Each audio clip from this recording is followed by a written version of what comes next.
बिस्मिल्लाहिर्रहमानिर्रहीम। नाज़रीन अस्सलाम वालेकुम। चैनल IMU पर खुश आमदीद।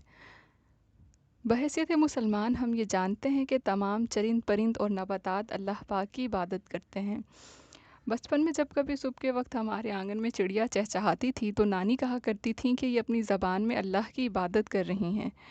बचपन में ये भी सुना था कि पौधे भी अल्लाह पाक की हम्दो सना करते हैं, लेकिन आज तक किसी ने पौधे की आवाज़ सुनने का दावा नहीं किया था। हाल ही में तिल अबीब यूनिवर्सिटी की तहकीकी रिपोर्ट सामने आई है।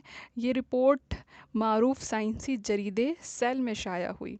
इस रिपोर्ट के मुताबिक जब पौधों को पानी की कमी का सामना करना पड़ता है या इन्हें कोई ज़ख्म लगता है या जब इन्हें काटा जाता है तो पौधे भी रोते हैं। पौधे की बहन की आवाज़ हवा के दोष पर सफ़र करती है। नाज़रीन, ये आवाज़ें इंसानी कान नहीं सुन सकते क्योंकि ये पौधे की आवाज़ें अल्ट्रासोनिक होती हैं। इसकी फ्रीक्वेंसी 20 से 100 किलो हर्ट्ज़ तक होती हैं। तिल अबीब यूनिवर्सिटी की माहिर नबातियात लैलाख हादानी की टीम ने एक तजुर्बा किया जिसमें उन्होंने टमाटर और तंबाकू के पौधे काटे और उनको पानी देना बंद कर दिया। इन पौधों के करीब उन्होंने माइक्रोफ़ोन रखा। माइक्रोफ़ोन में रिकॉर्ड शुदा आवाज़ से साबित हुआ कि पौधे मुख्तलिफ़ हालात में मुख्तलिफ़ आवाज़ें ख़ारिज कर रहे हैं, लेकिन बुनियादी तौर पर पौधों की आवाज़ पॉपकॉर्न बनने या टाइपिंग की तरह होती है। तहकीकी रिपोर्ट के मुताबिक पौधों को पानी की ज़रूरत होती है। वो फ़ी घंटा 35 आवाज़ें ख़ारिज करते हैं, जबकि वो पौधे जो प्यासे नहीं होते यानी सैराब होते हैं, वो 1 घंटे में सिर्फ़ एक बार आवाज़ निकालते हैं।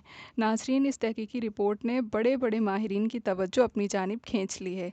इंग्लैंड की यूनिवर्सिटी ऑफ लीड्स के माहिर हयातियात टॉम बेनेट का कहना है कि पौधों की मुख्तलिफ़ हालात में मुख्तलिफ़ आवाज़ें ये ज़ाहिर करती हैं कि पौधे किस किस्म के दबाव का सामना कर रहे हैं। मुहक्किकीन का मानना है कि ये आवाज़ें कैविटेशन नामी एक अमल से पैदा होती हैं। इस अमल में हवा के नन्हे बुलबुले पौधों के जाइलम टिश्यू में बनते और फट जाते हैं। दुनिया भर के माहिरीन नबातियात इस तहकीकी रिपोर्ट पर तिल अबीब यूनिवर्सिटी की माहिर नबातियात लैलाख हादानी और इनकी टीम को सराह रहे हैं। माहिरीन नबातियात पर उम्मीद हैं कि ये तहकीक मुस्तकबिल में पौधों की निगहदाश्त को आसान बनाने में मददगार साबित होगी। अनकरीब इंसान भी पौधों की ज़बान समझने के काबिल हो जाएंगे। नाज़रीन, अक्सर लोगों की आदत होती है कि राह चलते पौधों के पत्ते तोड़ लेते हैं, या फिर अक्सर लड़कियां फूल तोड़ना पसंद करती हैं। अगर आप में भी इस तरह की कोई आदत है तो ये बात जहन में बिठा लें कि न सिर्फ आपकी इस अमल से पौधों को तकलीफ़ होती है बल्कि वो रोते भी हैं, और ये तो आप जानते ही हैं कि किसी को रुलाना अच्छी बात नहीं होती। अब तक के लिए इतना ही। अपना ख्याल रखिए, मुखलिस रहिए, खुश रहिए, दुआओं में याद रखिए। अल्लाह निगहबान।